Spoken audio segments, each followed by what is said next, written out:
Hello दोस्तों, स्वागत है आप सभी का मेरे यूट्यूब चैनल जनरल स्टडीज में। तो इस क्लास में हम टारगेट बैच के अंतर्गत अभी पॉलिटी पढ़ रहे हैं, जिसकी एक दो क्लासेस रह गई हैं। ठीक है, तो मैं आप लोगों को क्लास उपलब्ध करा नहीं पाया था परसों, जो अनुच्छेद से रिलेटेड मैं आपको बता रहा था। तो आज रात्रि 9 बजे तक मैं उसको क्लास उपलब्ध आपको करा दूंगा। ठीक है, तो उसको आप लोग पहले नोट करिएगा। इसको आप लोग अभी रफली नोट कर लें, उसके बाद ही इसको नोट करें, क्योंकि बीच के सारे अनुच्छेद में वहां पर आपको कराने वाला हूँ। ठीक है, तो बीच में हम सारी चीजें यहाँ पर छोड़ रहे हैं, क्योंकि उसमें समझाने वाला कुछ नहीं। जो महत्वपूर्ण अनुच्छेद है वो हम लिख देंगे, और साथ ही जो समझाना है वहीं पर मैं आपको उसको समझा दूंगा। ठीक है, तो भाग 13 जो संबंधित है वो लोक सेवा आयोग से संबंधित है, जिसमें संघ लोक सेवा आयोग और राज्य लोक सेवा आयोग की चर्चा की गई है। ठीक है, भाग 14 जो है वो संबंधित है, भाग 14 है लोक सेवा आयोग से, भाग 13 व्यापार और वाणिज्य से रिलेटेड है। ठीक है, भाग 13 व्यापार वाणिज्य से रिलेटेड है, भाग 14 लोक सेवा आयोग से, भाग 15 है निर्वाचन से संबंधित।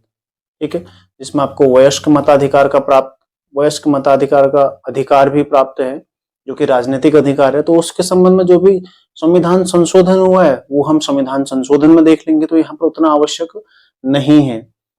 भाग 16 जो है वो कुछ वर्गों के लिए विशेष आरक्षण। ठीक है, भाग 16 है, भाग 16 क्या बोलता है? कुछ वर्गों के लिए विशेष आरक्षण, के लिए विशेष आरक्षण। अब कुछ वर्गों में यहां पर कौन कौन आएंगे देखो, SC, ST, OBC, अभी महिला भी अब इसमें आ गई है। विशेष आरक्षण कहां पर होगा? मतलब एक तो राजनीति में, चुनावों में विशेष आरक्षण। ठीक है, साथ ही इनके लिए संबंधित वर्गों के लिए आयोग की भी इसमें चर्चा की गई है। ठीक है, जैसे अनुसूचित जाति आयोग, अनुसूचित जनजाति आयोग, अन्य पिछड़ा वर्ग आयोग। ठीक है, अनुसूचित जाति आयोग 338 में है, 338 क में है। अनुसूचित जनजाति आयोग OBC आयोग किसमें 340 में है।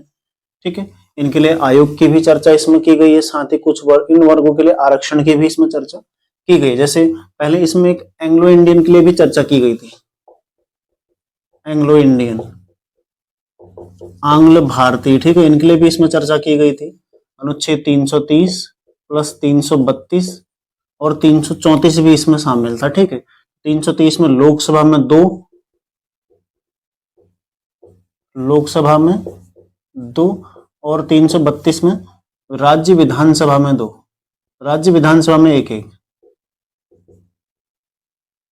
सभा में एक एक आंग्ल भारतीय की इसमें चर्चा थी। ठीक है, एंग्लो इंडियन की। तो लोकसभा में 2 मनोनीत होंगे और राज्य विधानसभाओं में राज्यपाल को एक एक मनोनीत करने का अधिकार होगा। ये हम किसमें पढ़ देते हैं? अनुच्छेद 330 में लोकसभा के लिए, 332 में राज्यसभा के लिए। लेकिन 104वां संविधान संशोधन 2002 के द्वारा, 2020 के द्वारा 104वां संविधान संशोधन अधिनियम, ठीक है, 2019 का है, 2020 से लागू हुआ है। ठीक है, के द्वारा 2020 की जनवरी में लागू हुआ। ठीक है, के द्वारा ये समाप्त कर दिया, ये व्यवस्था क्या कर दी है? समाप्त कर दी है। मतलब अब कोई आंग्ल भारतीय मनोनीत नहीं होता है। ठीक है, कहीं पर भी ना लोकसभा में मनोनीत होता है, नहीं राज्य विधानसभा में मनोनीत होता है। क्यों नहीं होता? देखो उसके पीछे कारण क्या है। क्योंकि जब भारत स्वतंत्र हुआ था उस समय यहाँ पर कई सारे अंग्रेज ऐसे रहे होंगे जिन्होंने भारतीय महिलाओं से, ठीक है, भारत में जो लड़कियां उनसे शादी की होगी, तो उनके बच्चे क्या हुए? ना अंग्रेजी हुए ना भारतीय हुए, है ना, दोनों का मिक्स रूप हो गया। तो ऐसे ही कई सारे भारतीय होंगे जिन्होंने अंग्रेजों से शादी की होगी, या फिर कई सारे अंग्रेज यहाँ आके बस गए, तो उनके लिए भी कुछ ना कुछ व्यवस्थाएं की जानी थी। कई सारे अंग्रेज ऐसे थे जो वहां ब्रिटेन वापस नहीं जाना चाहते थे, उनके बच्चे, उन्होंने यही शादी करी तो उनके बच्चे यही हुए। ठीक है, तो ऐसों के लिए आंग्ल भारतीय व्यवस्था की गई थी। मतलब जो न तो अंग्रेज है न ही भारतीय है, दोनों के बीच के। ठीक है, उन्हें क्या कहा गया? आंग्ल भारतीय। तो उनके लिए भी संविधान में प्रावधान किया गया कि वो कहीं ऐसा ना हो कि उनके लिए वो पीछे रह जाए। उनकी आवाज जो सदन में उठाएगा, कौन उठाएगा? उनका भी तो कोई प्रतिनिधि चुना जाना चाहिए। ठीक है, जब प्रतिनिधि चुना जाएगा वही उनकी आवाज सदन तक ले जाएगा। तो इसी उद्देश्य को ध्यान में रखते हुए आंग्ल भारतीयों के लिए भी विशेष प्रावधान किए गए थे। क्योंकि देखो लगभग स्वतंत्रता को 70 साल हो गए थे इस अवधि तक। अब तो ज्यादा हो गए, लेकिन इस अवधि तक, यहाँ तक का लगभग 72-73 साल हो गए थे 2020 तक का।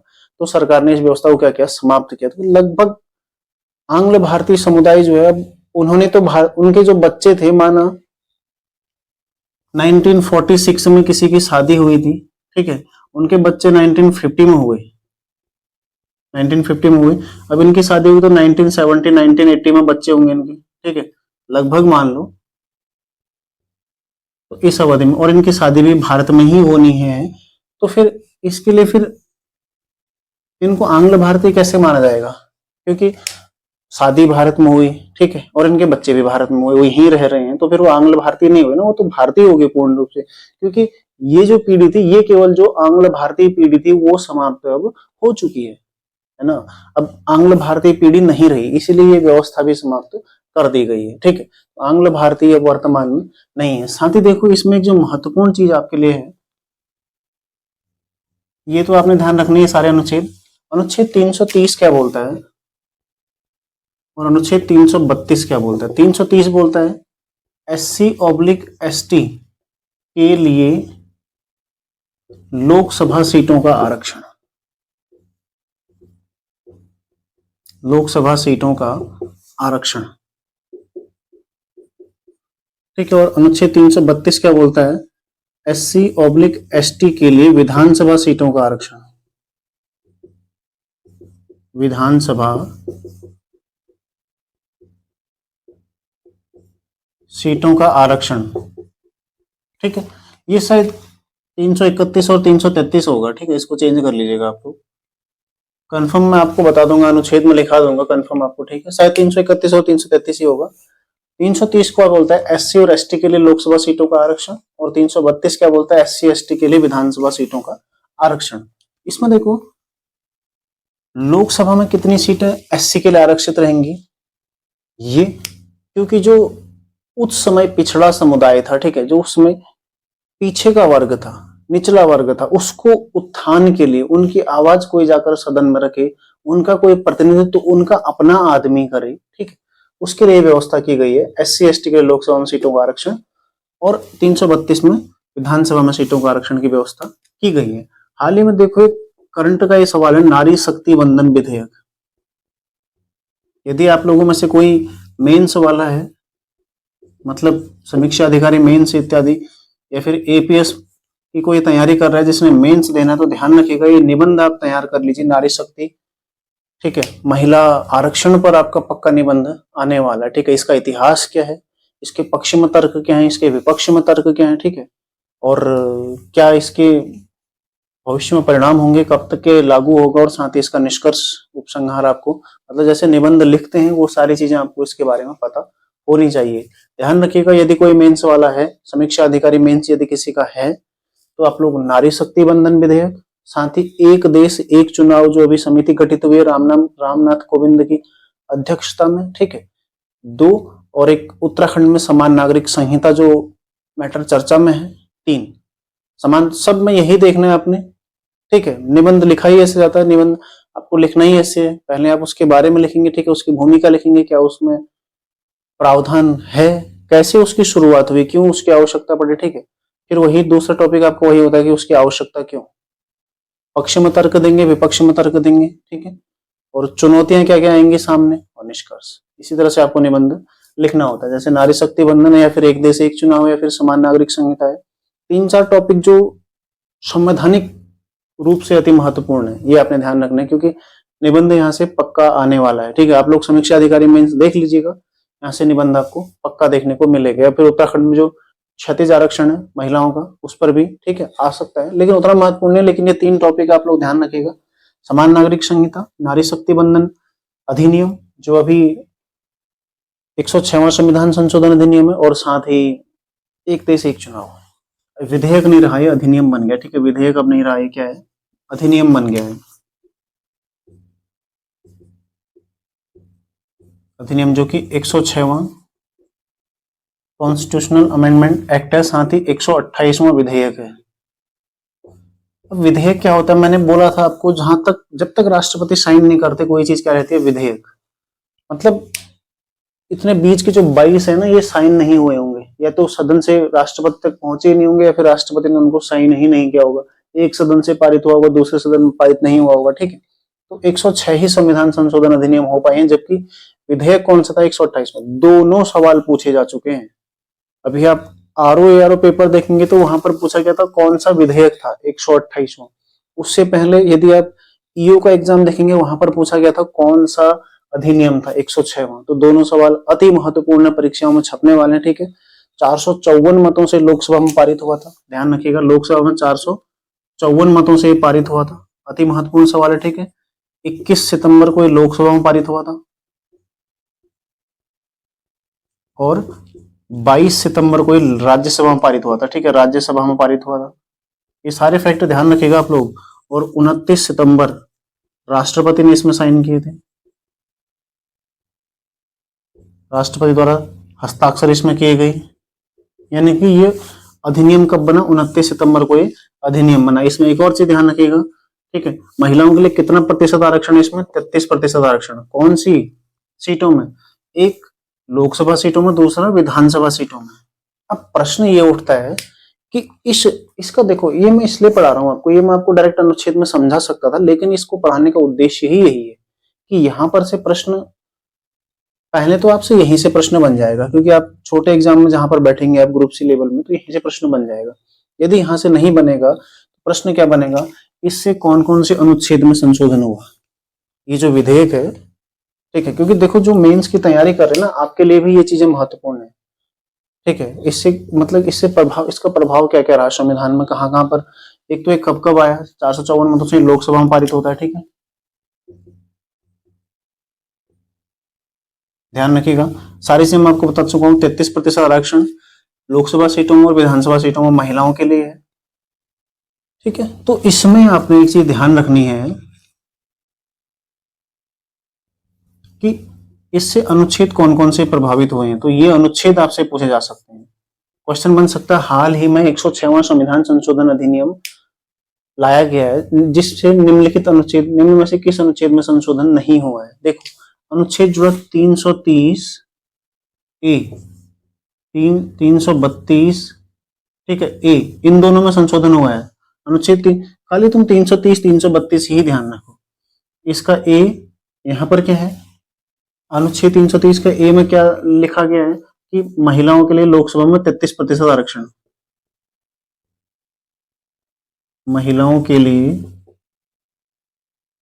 कितना, 33% आरक्षण, कहां, लोकसभा में, ठीक है। 332 में विधानसभाओं में महिलाओं के लिए 33% आरक्षण, ठीक है। 332 में विधानसभाओं में, 330 में लोकसभा में।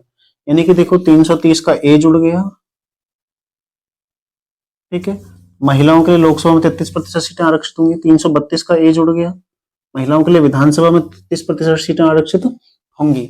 ये लागू कब होगा, देखो 2029 के चुनाव से, ठीक है, 2029 से लागू होगा। अभी तो केवल लाया गया क्योंकि अभी परिसीमन होना है 2026 में, परिसीमन के पश्चात सीटें निर्धारित होंगी, ठीक है।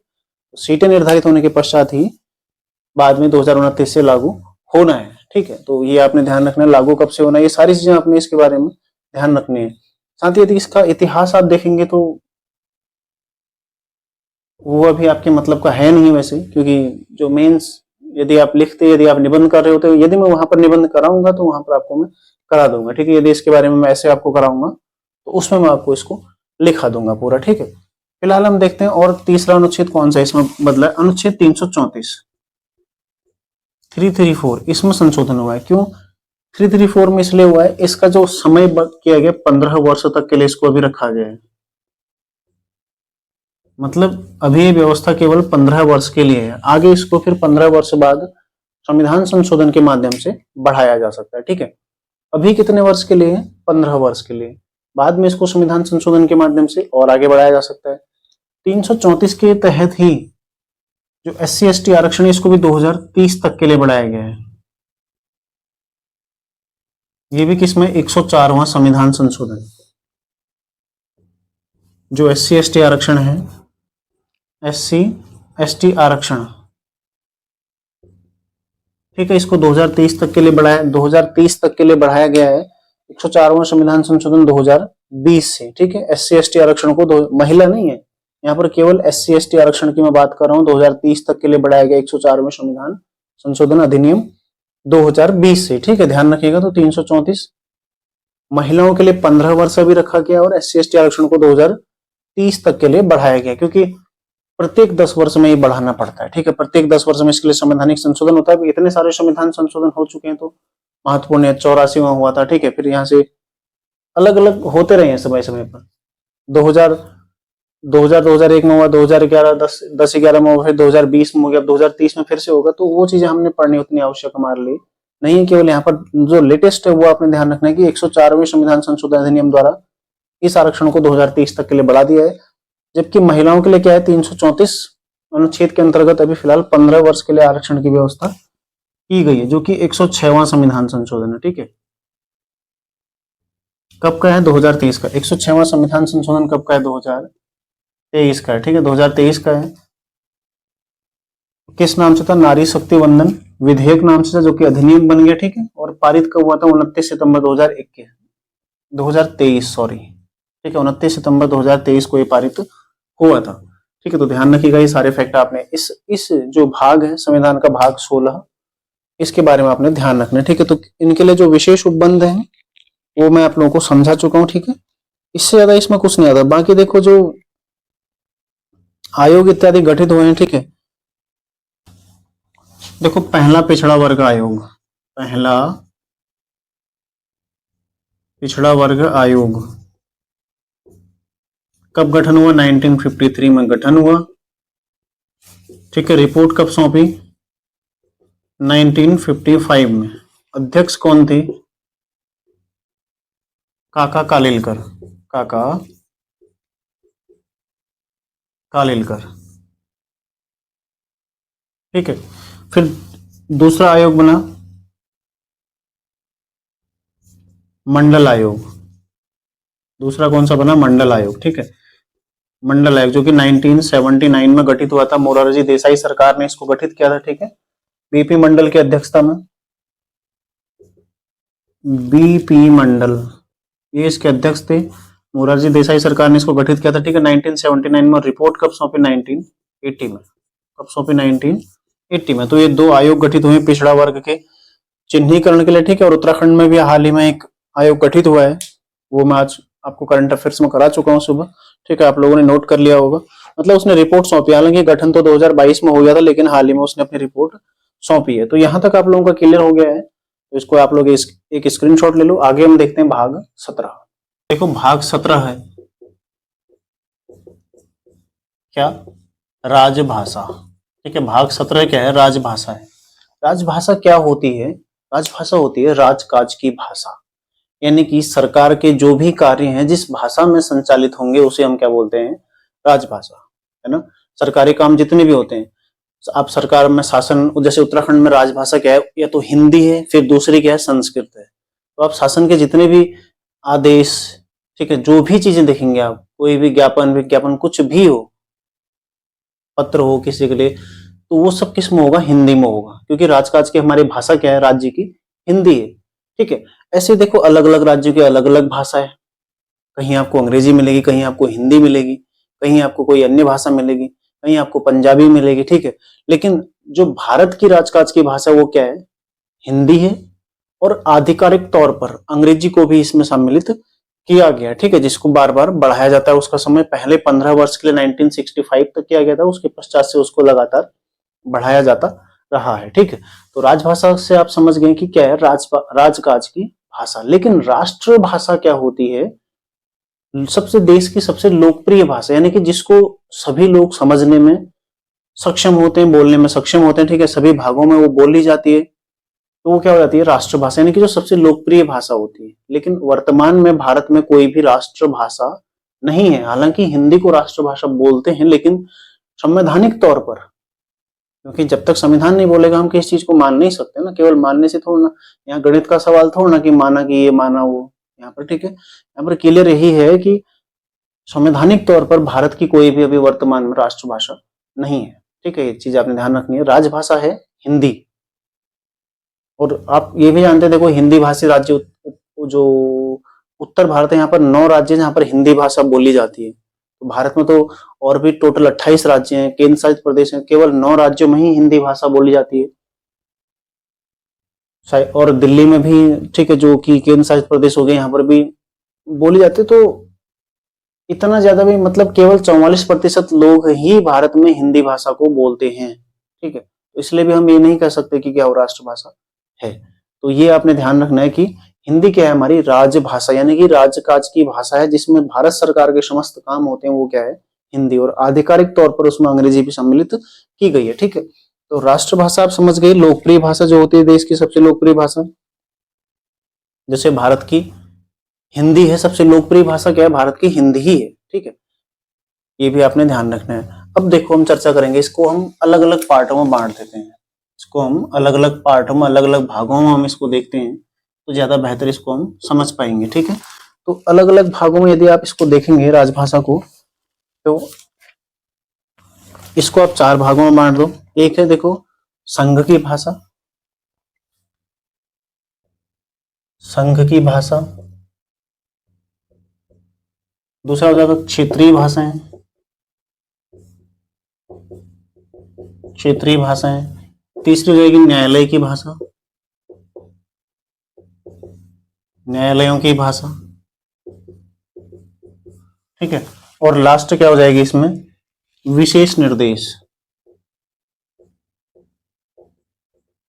विशेष निर्देश। ये 4 अनुच्छेद हम इसको अलग अलग तरीके से यहाँ पर पढ़ेंगे, ठीक है। तो इन 4 अनुच्छेदों में क्या क्या चीजें हम देखेंगे, वो सारे हम यहाँ पर डिस्कस करते हैं। सबसे पहले देखो संघ की भाषा क्या होगी, राजभाषा क्या है, हिंदी, ठीक है। संघ की राजभाषा, संघ की राजभाषा, ये किस में अनुच्छेद 343 में, ठीक है। संघ की राजभाषा किस में अनुच्छेद 343, तो ये किस में आता है 343 टू 351, यहां तक का ये आता है अनुच्छेद 343 से 351 तक राजभाषा के संबंध में प्रावधान है, जिसमें अनुच्छेद 343 क्या बोलता है, संघ की राजभाषा, ठीक है। और 344 क्या बोलता है, इसके संबंध में जो समितियां गठित की जाएंगी, ठीक है, या फिर जो आयोग गठित किए जाएंगे, राजभाषा के आयोग और समितियां, ठीक है। राजभाषा के संबंध में आयोग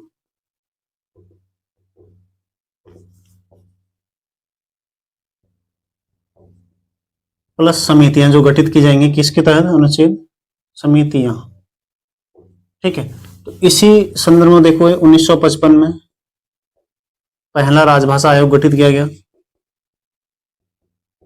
पहला राजभाषा आयोग गठित किया गया, ठीक है, 1955 में। अध्यक्ष कौन थे, GB खैर,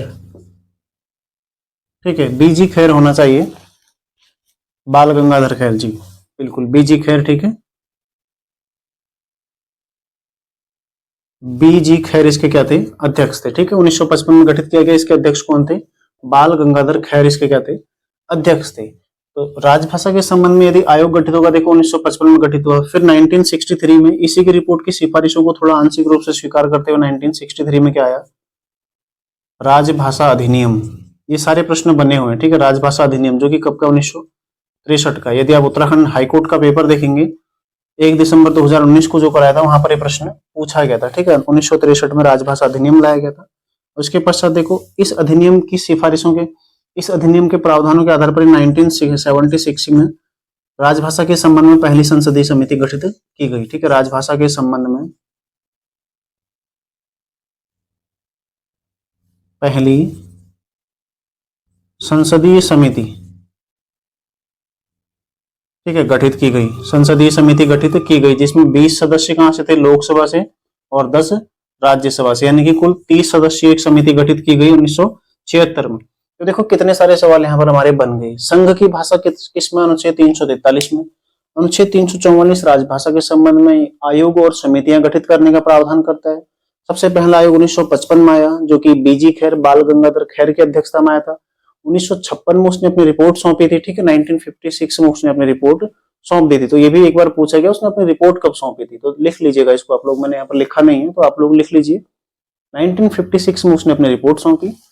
उसके पश्चात देखो 1963 में राजभाषा अधिनियम आया, और 1976 में इस अधिनियम में जो प्रावधान किए गए थे उसके अनुसार राजभाषा के संबंध में पहली संसदीय समिति गठित की गई थी, जो कि जिसमें 20 लोकसभा के सदस्य थे और साथ ही 10 राज्यसभा के थे। टोटल 30 सदस्यीय एक समिति गठित की गई थी। यहां तक का आप लोग समझ गए। हिंदी है 14 सितंबर 1949। हिंदी को हमने क्या बनाया, राजभाषा, राजभाषा के रूप में अपनाया। ठीक है, हिंदी को अपनाया क्या, राजभाषा के रूप में। कब अपनाया, 14 सितंबर 1949 को। इसलिए हम क्या बनाते हैं, 14 सितंबर को राष्ट्रीय हिंदी दिवस प्रत्येक वर्ष मनाते हैं हम। 14 सितंबर को हम प्रत्येक वर्ष राष्ट्रीय हिंदी दिवस मनाते हैं। एक बच्चे का मैं कमेंट देख रहा था कि सर करण आपने होमवर्क नहीं दिया। तो होमवर्क आजकल देखो आपके पास अनुच्छेद याद करने के लिए बहुत सारे हैं। ठीक है, तो मैं ये चाहता हूं कि आप लोग पॉलिटी इस तरह से पढ़ लो कि आपको सारे अनुच्छेद भी याद हो जाएं। अभी उद्देश्य का आपको समझानी है, उद्देश्य का याद करानी है, आपको समझानी नहीं है, याद करानी है। ठीक है, तो मैं चाहता हूं आप लोग पॉलिटी को ढंग से पढ़ लो। तो आप लोग उन्हीं चीजों को रिवीजन करो बार बार ना, बार बार। अब एक ही सब्जेक्ट में आप मेहनत तो कर नहीं पाओगे आगे, क्योंकि अन्य चीजें अभी ज्योग्राफी में पढ़ाना शुरू करूंगा, पॉलिटी आप भूलना शुरू कर देंगे। तो इसलिए पॉलिटी में ढंग से मेहनत कर लो, सारे अनुच्छेद पढ़ लो, एक एक चीज पढ़ लो, कुछ नहीं छोड़ना है। सारे भाग मैंने आपको बताए हैं, भाग आपने देख लिए होंगे एक बार। बाकी महत्वपूर्ण अनुच्छेद सारे मैं आपको लिखा दूंगा। ठीक है, आज शाम को आपको क्लास में दे दूंगा सारे अनुच्छेदों की, या फिर कल की क्लास अनुच्छेदों की कर देंगे, क्योंकि आज बोर्ड वाला मैटर हमारा समाप्त हो जाएगा। उसके पश्चात अगली क्लास जो आएगी 31 को कुछ संविधान संशोधन अधिनियम और उद्देशिका में जो जो प्रावधान किए गए हैं, कुछ ये चीजें हम वहां पर देख लेंगे। ठीक है, तो ध्यान रखिएगा इसको। 14 सितंबर 1949 को हिंदी को राजभाषा के रूप में अपनाया गया, इसलिए हम इस दिन राष्ट्रीय हिंदी दिवस मनाते हैं। ठीक है, इसके अलावा देखो किस फॉर्मूले के आधार पर इसको अपनाया गया था, आयंगर फॉर्मूला के आधार पर। तो ये इतना महत्वपूर्ण नहीं है। 1943 और 44 हमारा हो गया है। ठीक है, 345 क्या बोलता है, राज्य की राजभाषा।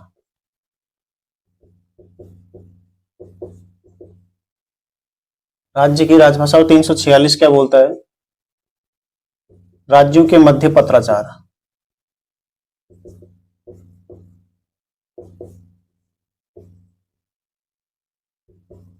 ठीक है, प्रत्येक राज्य की अपनी अपनी राजभाषा होगी। 345 बोलता है जैसे उत्तराखंड की हिंदी और संस्कृत है। ठीक है, संस्कृत को 2010 में उत्तराखंड की दूसरी राजभाषा बनाया गया था। उससे पहले क्या है, यहाँ पर हिंदी, लगभग सभी काम हिंदी में ही होते हैं। नहीं तो यदि हिंदी में नहीं होंगे तो किस में होंगे, संस्कृत में होंगे। दूसरी क्या है, संस्कृत है। ठीक है, अनुच्छेद 346 क्या बोलता है, देखो राज्यों के मध्य पत्राचार। यदि दो राज्यों के बीच पत्राचार होगा तो उसके लिए कौन सी भाषा प्रयोग में लाई जाएगी, अनुच्छेद 346 ये बोलता है। अनुच्छेद 347 347। ठीक है, अनुच्छेद 347 क्या बोलता है, देखो ये बोलता है राष्ट्रपति राष्ट्रपति किसी राज्य की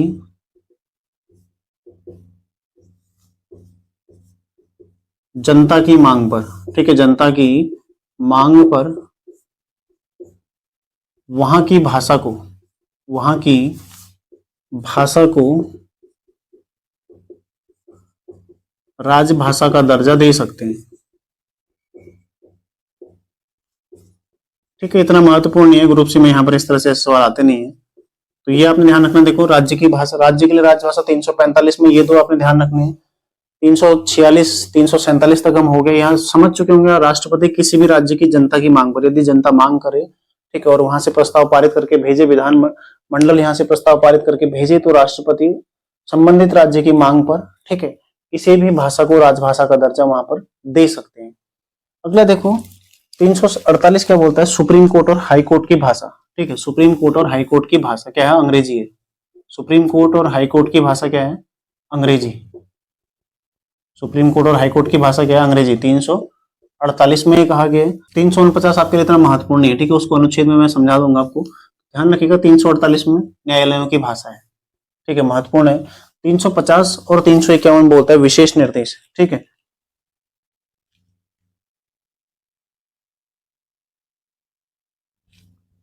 350 जो है मातृभाषा में शिकायत में सूचना, और 351 क्या बोलता है, प्रचार प्रसार के निर्देश। ठीक है, हिंदी का विकास, इसको ध्यान रखिएगा आप लोग, हिंदी का विकास करने के प्रयास। ठीक है, 351 350 को मातृभाषा में शिक्षा। ठीक है, ये आपने ध्यान रखना। और 350 ख क्या है? भाषाई अल्पसंख्यकों के लिए विशेष प्रावधान।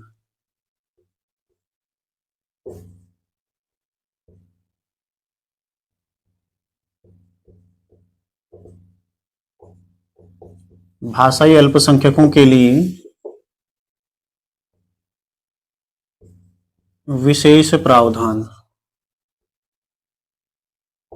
ठीक है, अब देखो इसको एक बार और समझते हैं। संघ की भाषा 343 और 344 में, 344 में राजभाषा के संबंध में आयोग और समितियां गठित होंगी।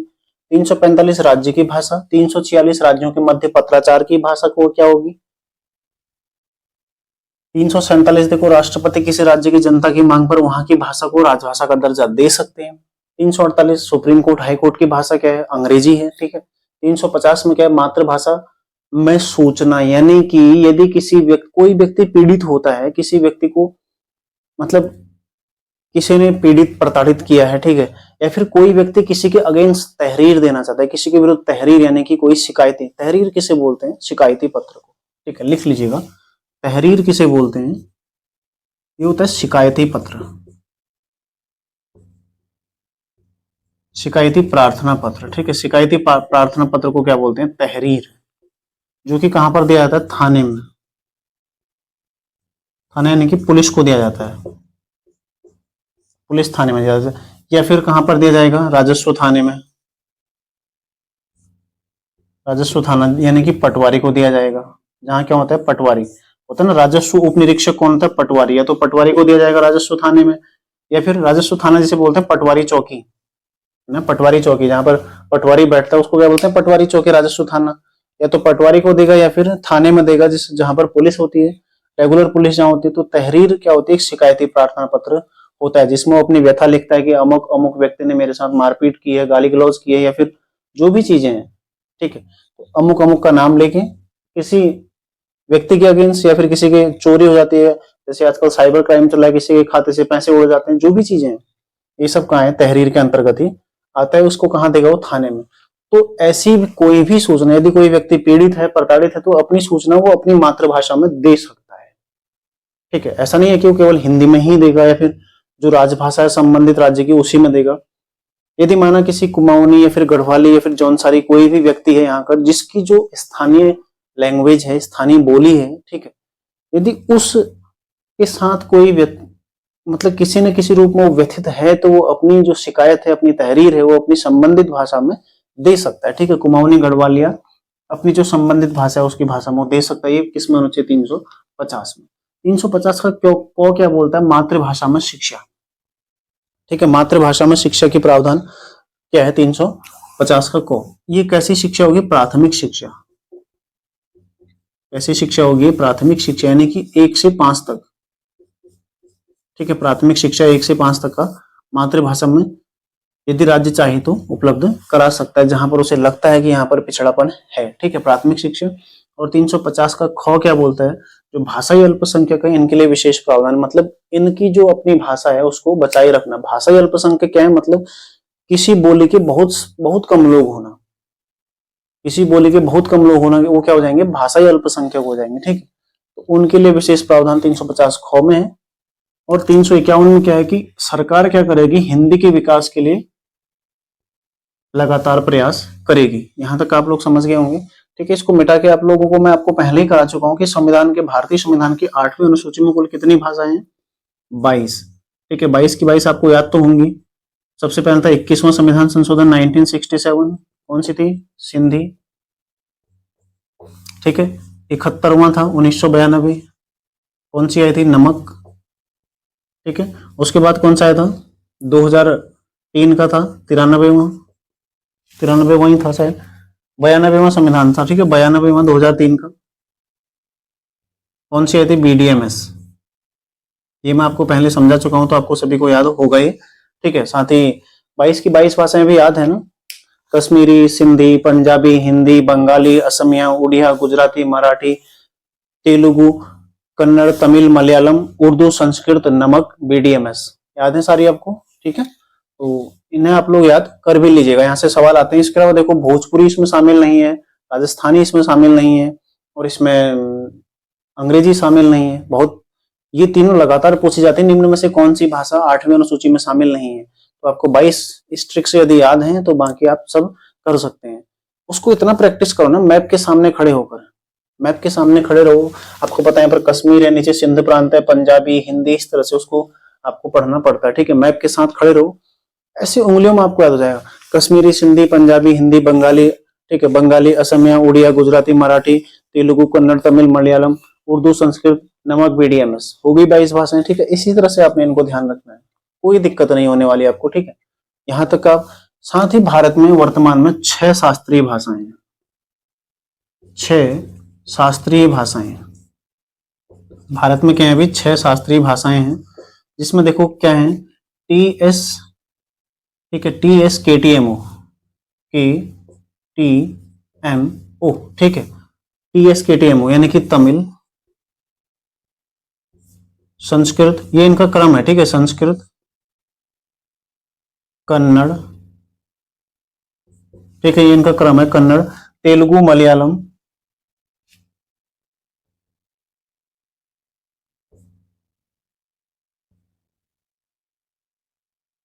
और ये क्या हो जाएगी? उड़िया, जो कि कहाँ की है?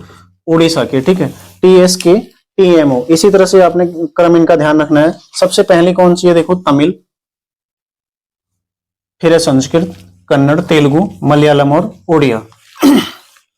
तमिल कब आई थी? 2004 में, संस्कृत आई 2005 में, कन्नड़ और तेलुगु आई 2008 में, मलयालम आई 2013 में, उड़िया आई 2014 में, ठीक है। यहां तक आपने ध्यान रखना है। हाल ही में देखो अभी घोषणा हुई है 3 और भाषाएं इसमें शामिल की जा सकती हैं, अभी हुई नहीं है। जो होनी है देखो, पाली, प्राकृत प्लस फारसी। जो डेली करंट अफेयर्स नोट करते हैं उन्हें पता होगा, जो नहीं करते तो भाई आप लोग करा करिए, ठीक है। पाली, प्राकृत और फारसी, ये 3 भाषाएं इसमें शामिल हो सकती हैं, उसकी घोषणा हुई है। शास्त्रीय भाषा किसे बोलते हैं?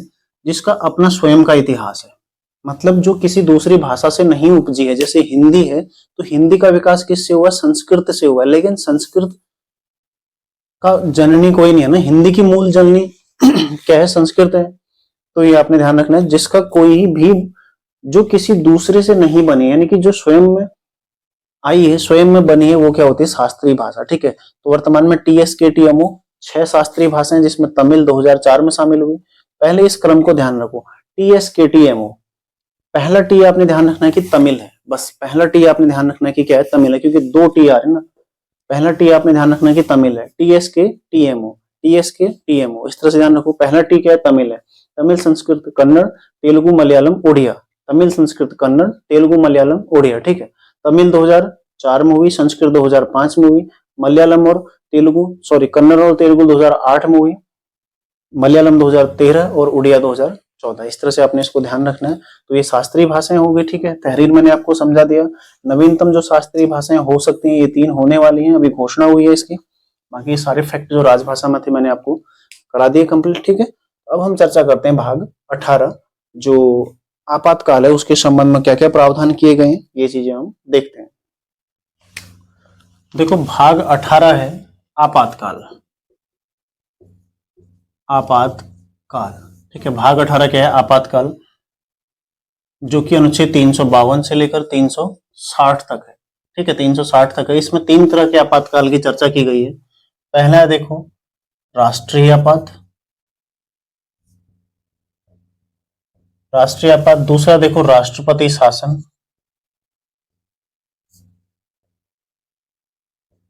और तीसरा क्या है? वित्तीय आपात,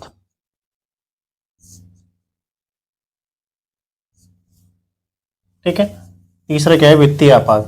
राष्ट्रीय आपात है 352 में, अनुच्छेद 356 है राष्ट्रपति शासन, और वित्तीय आपात क्या है? 360। सबसे पहले तो आपको यही 3 अनुच्छेद पता होने चाहिए, क्योंकि लगातार सवाल यहीं से बनता है। अब राष्ट्रीय आपात लग कैसे सकता है? देखो, एक तो बाह्य आक्रमण, बाह्य आक्रमण, युद्ध, या फिर सशस्त्र विद्रोह, सशस्त्र विद्रोह, इनके द्वारा क्या हो सकता है?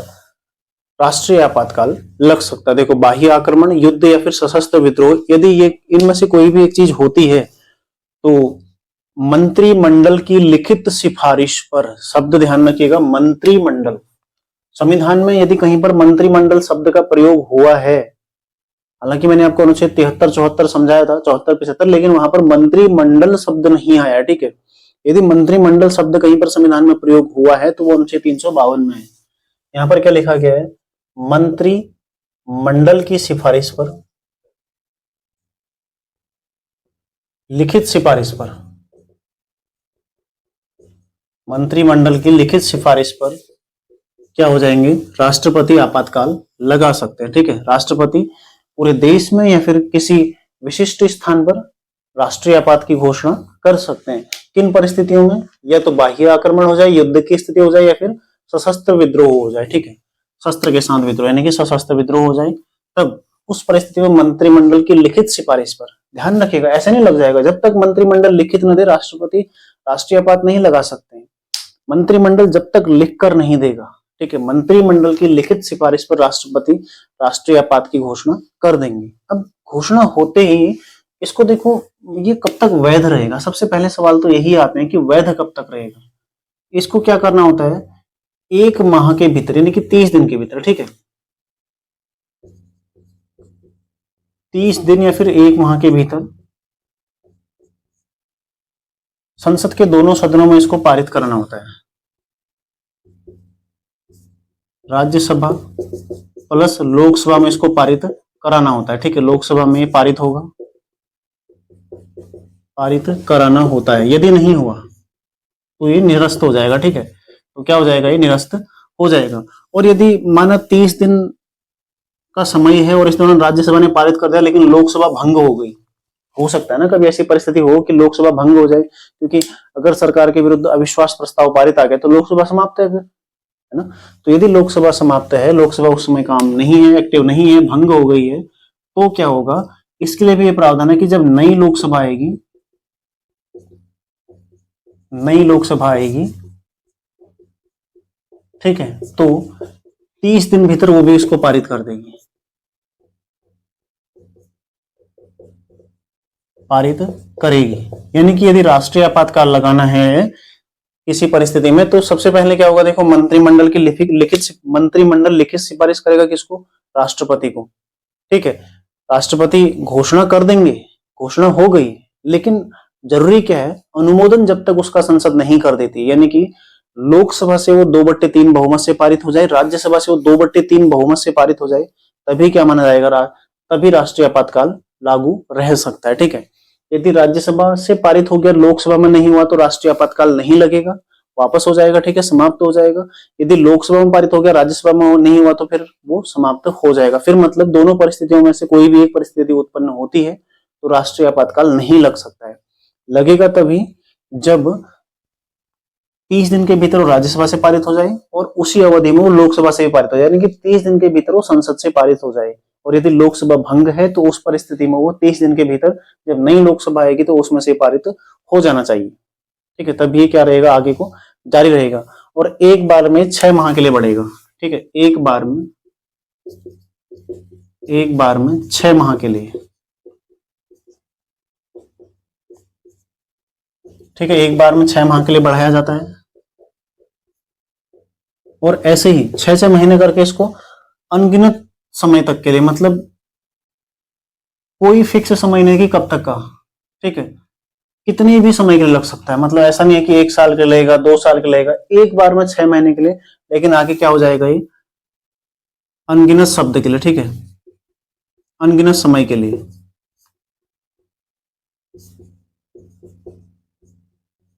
लग सकता है। मतलब कितने भी समय के लिए बढ़ाया जा सकता है, कोई समय फिक्स नहीं है कि कब तक का रहेगा, लेकिन एक बार में केवल 6 महीने के लिए रहेगा, ठीक है। जैसे एक बार मंत्रिमंडल ने लिखित सिफारिश करी, 30 दिन के भीतर राज्यसभा में पारित हुआ, फिर लोकसभा में पारित हुआ, ठीक है। यदि लोकसभा भंग है तो नई लोकसभा ने पारित किया, तो ये 6 महीने के लिए वैध रहा, ठीक है। कितने महीने के लिए रहा, 6 महीने के लिए। सिंपल में समझो, सिंपल में ऐसे समझो कि माना आज कोई ऐसी परिस्थिति उत्पन्न होती है, ठीक है, आज से 1 महीने के भीतर उसको लोकसभा से पारित कराना है, राज्यसभा से पारित कराना है, ठीक है। यदि यहां से पारित हो गया तो अगले 6 महीने तक के लिए, यानी कि आज से लेकर 6 महीने तक के लिए वो वैध रहेगा, 6 महीने बाद पुनः मंत्रिमंडल से पारित करेगा, ठीक है, पुनः लोकसभा में पारित होगा, राज्यसभा में पारित होगा, फिर उसको बढ़ाया जाएगा। मतलब आगे उसको संसद के दोनों सदनों से पारित कराकर आगे उसको बढ़ाया जा सकता है, लेकिन एक बार में केवल 6 महीने के लिए ही वो रहेगा, ठीक है।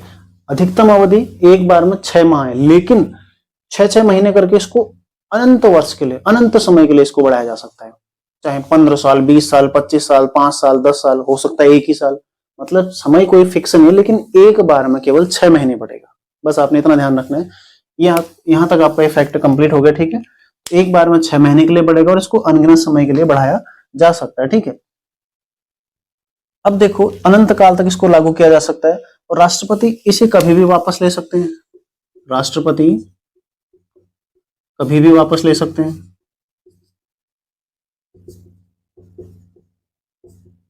ले सकते हैं, ठीक है। देखो, हमने बोला था राष्ट्रपति क्या है, खाली एक रबर स्टैम्प की तरह काम करता है, एक मुहर की तरह काम करता है। राष्ट्रपति जो मंत्रिमंडल बोलेगा, जो प्रधानमंत्री बोलेगा, राष्ट्रपति वही करते हैं, ठीक है। तो केंद्र सरकार को लगा कि वापस लेना चाहिए, राष्ट्रपति को बोलेंगे, राष्ट्रपति ठीक है, लाओ लाओ लाओ, वापस लाओ वापस लाओ। इसके लिए फिर संसद के अनुमोदन की आवश्यकता नहीं होती है, ठीक है। संसद के अनुमोदन की आवश्यकता इसके लिए नहीं होती, सीधा ये वापस ले सकते हैं। लेकिन इसका देखो प्रभाव क्या क्या होगा, बता देता हूँ। वैसे इतना डीपली आपसे पूछा नहीं जाएगा, ये मेंस का टॉपिक है वैसे भी, ठीक है। प्रभाव क्या क्या होता है इसका, सबसे पहले देखो, इसके जो प्रभाव होते हैं उसमें आपको एक चीज ध्यान रखना है। सबसे पहले तो इसमें लोकसभा का कार्यकाल बढ़ सकता है, ठीक है। लोकसभा का कार्यकाल बढ़ जाता है,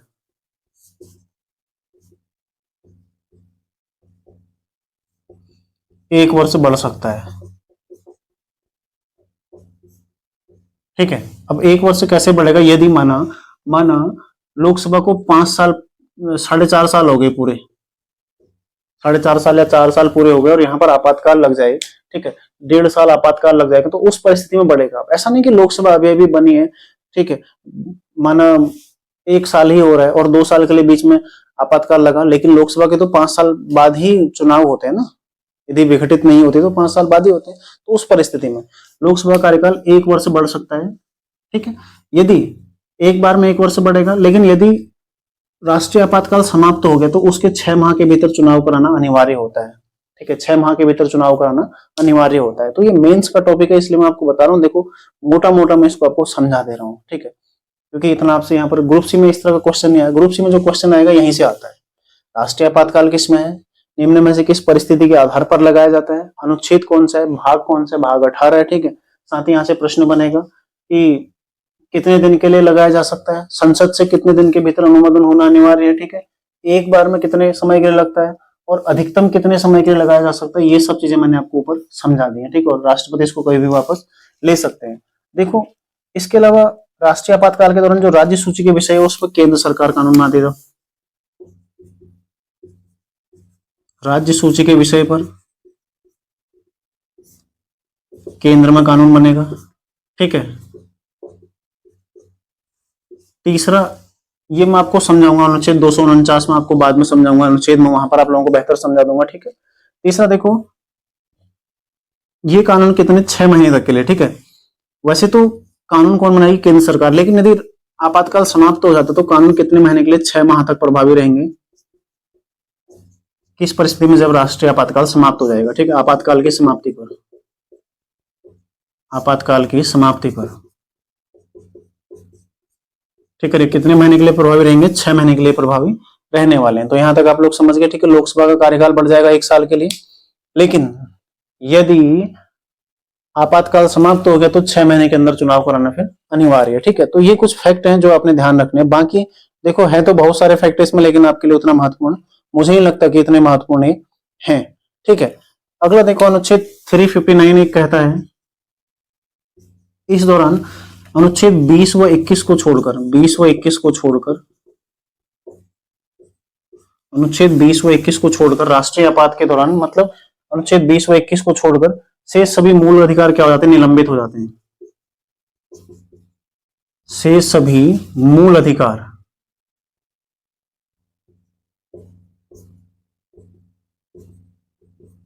ठीक है, निलंबित हो जाते हैं,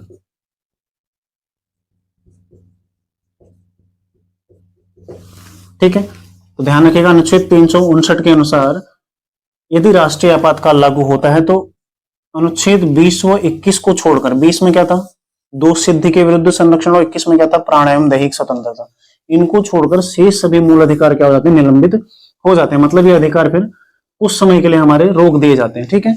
और अनुच्छेद 358 क्या बोलता है, राष्ट्रीय आपात के दौरान अनुच्छेद 19 के तहत 6 जो स्वतंत्रताएं दी गई हैं वो क्या हो जाती हैं, रोक दी जाती हैं। ठीक है, उनको मतलब निलंबित कर दिया जाता है, निलंबित हो जाती हैं। ठीक है, तो ध्यान रखिएगा आर्टिकल 359 क्या बोलता है कि यदि राष्ट्रीय आपातकाल लागू है तो अनुच्छेद 20 और 21 को छोड़कर शेष सभी मूल अधिकार निलंबित हो जाते हैं। और आर्टिकल 358 क्या बोलता है, अनुच्छेद 19 के तहत हमने देखा था ना 6 तरह की जो स्वतंत्रताएं दी गई थी वो क्या हो जाती हैं, निलंबित हो जाते हैं कुछ समय के लिए, जब तक राष्ट्रीय आपातकाल प्रभावी रहता है। अब यहाँ पर आपका होमवर्क क्या है, भारत में जो 3 राष्ट्रीय आपातकाल लगे, कब कब लगे, प्रधानमंत्री कौन थे, वो सब किताबों में आपको मिल जाएगा, आपने स्वयं से उसको नोट करना है। ठीक है, बाकी जो महत्वपूर्ण चीजें मैं आपको यहाँ पर लिखा चुका हूँ, इससे ज्यादा इसमें कोई चीज आपसे पूछी नहीं जाएगी। ये 2 पूछा जाएगा, अनुच्छेद पूछा जाएगा कि कौन से अनुच्छेद के तहत 20 और 21, और कौन से अनुच्छेद के तहत 19 के तहत 6, जो 358 में उसमें 19 और 359 में 20 और 21। ठीक है, ये आपने ध्यान रखना है। और बाकी ये चीजें आपने इतना ध्यान रखना है। बीच में देखो इसका प्रभाव क्या है, ये चीजें आपने मेंस के लायक की हैं, ऐसे वनडे एग्जाम में ये चीजें पूछी नहीं जाती हैं। ठीक है, वनडे एग्जाम में चीजें नहीं आती हैं तो वो आपके लिए इतना महत्वपूर्ण नहीं है। अब देखते हैं, देखो राष्ट्रपति शासन अनुच्छेद 356 को, यहां तक आपका कंप्लीट हो गया तो स्क्रीनशॉट ले लो, मैं इसको मिटा दूं। अनुच्छेद 356 हम देखते हैं। ठीक है, राष्ट्रपति शासन देखो, अनुच्छेद 356 जो राष्ट्रपति शासन है इसको बोलते हैं संवैधानिक तंत्र का विफल होना। ठीक है, ये क्या होता है, संवैधानिक तंत्र का विफल होना, मतलब किसी राज्य में सरकार यदि संविधान के अनुरूप शासन नहीं कर रही है तो उस परिस्थिति में राष्ट्रपति शासन लगाया जाता है। इसके लिए 2 अनुच्छेद आपने ध्यान रखने के, अनुच्छेद 355 और दूसरा अनुच्छेद 365। ठीक है, अब सोचेंगे 365 कहां से आ गया, प्रावधान है। ठीक है, बाकी अनुच्छेद में आपको समझा दूंगा बाद में, जो भाग 19 के हैं। तो भाग 19 में अनुच्छेद 365 और भाग 18 में 355। इसमें क्या है, प्रत्येक इसमें है संवैधानिक तंत्र का विफल होना, संवैधानिक तंत्र का विफल होना। ठीक है, और इसमें क्या है, यदि राज्य सरकार, यदि राज्य सरकार केंद्र के अनुरूप शासन न करे, शासन न करे यानी कि उसकी बातें न माने, यानी कि केंद्र की कोई योजनाएं हैं, कोई इतना महत्वपूर्ण राष्ट्रीय हित का विषय उसको अपने राज्य में लागू न करे, ठीक है, अपनी मनमर्जी करे उस परिस्थिति में। ठीक है, ये मतलब शासन न करे यानी कि ऐसा नहीं कि केंद्र की मनमानी चलेगी, लेकिन केंद्र की कोई ऐसी भारत के हित में, देश के हित में कोई ऐसी चीजें हैं, कोई योजनाएं जिनको लागू करना अनिवार्य है और उनको न करे, तो उस परिस्थिति में भी मतलब केंद्र, हम पढ़ते हैं ना, एक सशक्त केंद्र की संघीय व्यवस्था, सशक्त केंद्र ही इसलिए है क्या है, केंद्र प्रमुख है यहाँ पर, है ना। देखो केंद्र को पावर है ना कि वो 365 के तहत राज्य में राष्ट्रपति शासन भी लागू कर सकती है। केंद्र चाहे वो किसी भी मैटर पर, कोई ऐसा मैटर जो राष्ट्रीय हित का उसको लगता है, कोई उसने योजना शुरू करी, पूरे देश में लागू होनी चाहिए, लेकिन किसी राज्य ने इनकार कर दिया तो वहां पर राष्ट्रपति शासन, है ना। तो ध्यान रखिएगा, संवैधानिक तंत्र का विफल होना क्या होता है, यानी कि बहुमत साबित न हो पाना, बहुमत साबित न हो पाना। ठीक है, बहुमत साबित कब, किस परिस्थिति में नहीं होगा बहुमत, जब कोई, जैसे माना किसी दल की सरकार है, उसके कुछ विधायक दूसरे, उसके कुछ जो विधायक हैं वो दूसरे पार्टी में शामिल हो गए, मतलब किसी भी दल का बहुमत नहीं हो रहा है। संवैधानिक तंत्र विफल यानी कि संविधान में जो व्यवस्था दी गई है भाग 6 में, उसके अनुरूप यदि शासन नहीं हो रहा है, बहुमत सिद्ध नहीं हो रहा है, तो एक तो 355 में तब लग जाएगा राष्ट्रपति शासन। दूसरा, यदि राज्य सरकार केंद्र के अनुरूप, जो केंद्र की योजनाएं है, केंद्र मतलब केंद्र के अनुरूप शासन न करे, तो 365 के तहत 2 परिस्थिति में यहाँ पर राष्ट्रपति शासन लग सकता है। ठीक है, इसके लिए क्या होगा, देखो राज्यपाल लिखित तौर पर किसको भेजेंगे, राष्ट्रपति को।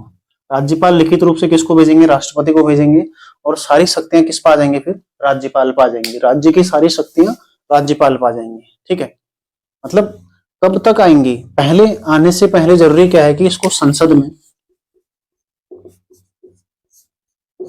राज्यपाल किसको भेजेंगे? मंत्रिमंडल को। मंत्रिमंडल राष्ट्रपति को मौखिक रूप से सूचित करेगा, फिर संसद में इसका अनुमोदन 2 माह के भीतर, ठीक है, 2 माह के भीतर संसद में अनुमोदन होना अनिवार्य है। लेकिन यदि लोकसभा भंग है, तब लोकसभा के भंग होने की स्थिति में नई लोकसभा के 30 दिन भीतर इसका पारित होना अनिवार्य है। यानी कि यदि लोकसभा भंग है, तब जब नई लोकसभा आ जाएगी तो 30 दिन में इसका पारित होना अनिवार्य है। और यदि लोकसभा और राज्यसभा दोनों काम कर रही हैं तो 2 माह के भीतर इसका पारित होना अनिवार्य है। और एक बार यदि अनुमोदित हो गया, अनुमोदित होने पर कितने समय के लिए बढ़ेगा? ये बढ़ जाएगा आपके 6 महीने के लिए, ठीक है, 6 माह के लिए। अनुमोदित होने पर 6 माह के लिए बढ़ेगा, लेकिन एक बार में अधिकतम कितना बढ़ सकता है? 6 माह के लिए। और उसके अलावा 6 माह करके 3 साल के लिए बढ़ाया जा सकता है, ठीक है, 3 साल तक के लिए। मतलब राष्ट्रपति शासन केवल 3 साल तक के लिए ही लग सकता है। किसी भी राज्य में एक बार में राष्ट्रपति शासन 3 साल तक के लिए ही लग सकता है, ठीक है, उससे ज्यादा नहीं लग सकता है। देखो इसको समझते हैं। संसद, माना किसी राज्य में ये 2 कंडीशनें आती हैं, संवैधानिक तंत्र का विफल होना होता है, या फिर यदि राज्य सरकार केंद्र सरकार के अनुरूप शासन नहीं करती है तो राज्यपाल इसके प्रतिनिधि है, हमने पढ़ा था, राष्ट्रपति के प्रतिनिधि है, केंद्र के प्रतिनिधि है, ठीक है। राज्यपाल क्या करेंगे? सारी जो यहाँ की लिखित सूचना किसको देंगे? मंत्रिमंडल को, ठीक है, केंद्र में मंत्रिमंडल को। मंत्रिमंडल मौखिक रूप से राष्ट्रपति को सूचित करेगा और राष्ट्रपति क्या करेंगे? यहाँ पर आपातकाल घोषित कर देंगे। इस दौरान संबंधित राज्य में जो सरकार है वो, यहाँ पर तो खैर खुद ही बहुमत साबित नहीं हो रहा, लेकिन इस परिस्थिति में वो तब तक का काम करती रहेगी, तब तक का मतलब निलंबित नहीं होगी जब तक ये संसद से अनुमोदित नहीं हो जाता, ठीक है। जैसे ही ये संसद से अनुमोदित हुआ, 2 माह के भीतर इसका अनुमोदन होना अनिवार्य है। देखो राष्ट्रपति शासन कितना था? 1 महीना, क्योंकि वो अर्जेंट विषय, वो राष्ट्रीय विषय है। लेकिन राज्य इतना ज्यादा महत्वपूर्ण नहीं है तो 2 महीना इसमें समय दे रखा है, ठीक है। और इसको दोनों सदनों से, संसद के दोनों सदनों से, यदि किसी राज्य में राष्ट्रपति शासन लगेगा तो वो संसद के दोनों सदनों से ही पारित होगा, ठीक है। और पारित 1/2 बहुमत से, साधारण बहुमत जिसे बोलते हैं, साधारण बहुमत, यानी कि 1/2 बहुमत से पारित हो गया तो ठीक है। यदि लोकसभा भंग होगी इस दौरान तो फिर, या फिर लोकसभा चुनाव है इस दौरान, या फिर भंग होगी, कोई भी ऐसी परिस्थिति होगी, तो उस स्थिति में जब नई लोकसभा आ जाएगी उससे 30 दिन के भीतर इसको पारित कराना अनिवार्य होता है, ठीक है। भले ही नई लोकसभा 6 महीने बाद आए, लेकिन उसको 30 दिन के भीतर पारित करना वहां से अनिवार्य हो जाता है। तो संसद में अनुमोदन 2 माह के भीतर होना चाहिए। यदि लोकसभा भंग है तो नई लोकसभा में 30 दिन के भीतर इसका पारित होना अनिवार्य है। अनुमोदित होने पर यह 6 माह के लिए लगेगा, एक बार में 6 माह के लिए, और 6 माह करके इसको 3 साल तक के लिए बढ़ाया जा सकता है, ठीक है। 6 माह करके 3 साल तक के लिए इसको बढ़ाया जा सकता है। तो यहाँ पर आप लोग समझ गए होंगे राष्ट्रपति शासन क्या है। इससे ज्यादा देखो इसका प्रभाव क्या होता है। प्रभाव मैं आपको ऐसे ही बताता हूँ, देखो नॉर्मल है, जैसे सारी जो शक्ति है राज्य की, वो किस में आ जाती है? राज्यपाल के अधीन। फिर क्या होगा? राज्यपाल ही यहाँ का क्या हो जाता है? प्रशासक हो जाता है, ठीक है। राज्यपाल ही यहाँ पर शासन करने वाला व्यक्ति हो जाता है। तो सारी शक्तियां राज्यपाल के अधीन आ जाती हैं। केंद्र से पूछकर परामर्श करने के पश्चात ही वो शासन करता है, ठीक है। राज्य का बजट है वो केंद्र की संसद में पेश होगा।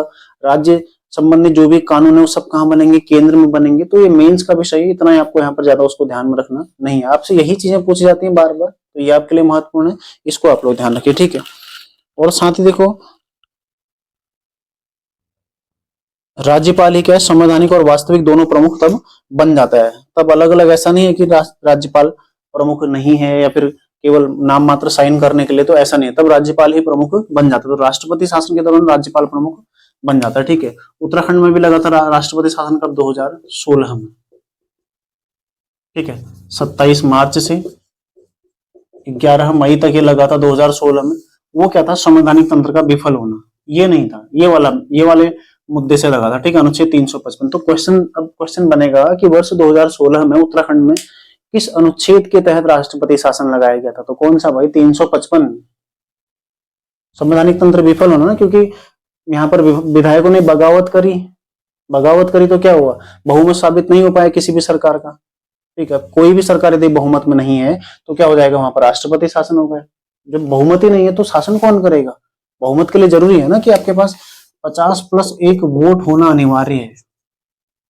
लेकिन अब बहुमत ही नहीं था तो फिर क्या हो जाएगा? संवैधानिक तंत्र विफल हो गया। ठीक है, यानी कि वहां पर राष्ट्रपति शासन लग जाएगा। तो इसलिए यहाँ पर राष्ट्रपति शासन लगा था कौन से अनुच्छेद से? अनुच्छेद 355 से। ठीक है, ये आपने ध्यान रखना है। इसका एक स्क्रीनशॉट ले लो। स्क्रीनशॉट का वित्तीय आपात देखो, ये ज्यादा इतना महत्वपूर्ण नहीं है। एक तो आज तक कभी नहीं लगाई। अनुच्छेद 360 में इसकी चर्चा है। ठीक है, इसके लिए क्या है? मंत्रिमंडल की मौखिक सिफारिश पर, की मौखिक सिफारिश। ठीक है, मंत्रिमंडल की मौखिक सिफारिश। और दूसरा क्या है? राष्ट्रपति देखो, इसको अनुमोदित नहीं, राष्ट्रपति मौखिक सिफारिश पर लगाएंगे। 2 माह के भीतर संसद से लागू होगा। 2 माह के भीतर संसद से अनुमोदित। ठीक है, और जब तक वापस नहीं लिया जाता लागू रहेगा। ठीक है, जब तक वापस न लिया जाए।